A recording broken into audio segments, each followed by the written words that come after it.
গতকাল রাতে ঢাকা পলিটেকনিকে কিন্তু ছাত্রদল এবং ছাত্র শিবিরের মধ্যে কিন্তু মারামারির ঘটনা ঘটেছে এবং হল দখলের কিন্তু চেষ্টা হয়েছে বলে আমরা জানতে পেরেছি এবং তারই প্রেক্ষিতে কিন্তু ঢাকা বিশ্ববিদ্যালয়ের ছাত্র শিবির কিন্তু মিছিল নিয়ে বের হয়েছে এবং তারা অভিযোগ করছে যে ছাত্র শিবিরের নেতাকর্মীরা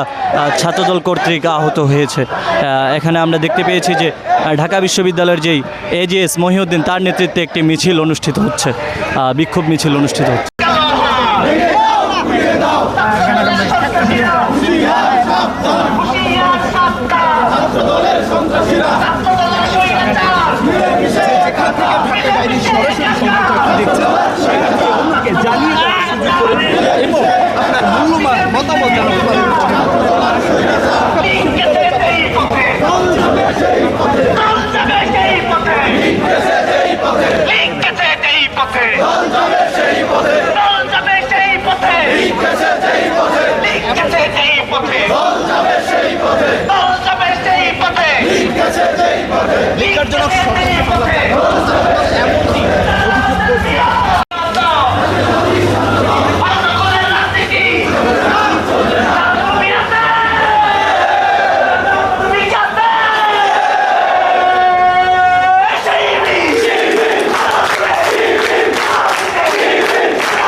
সবাই ধরে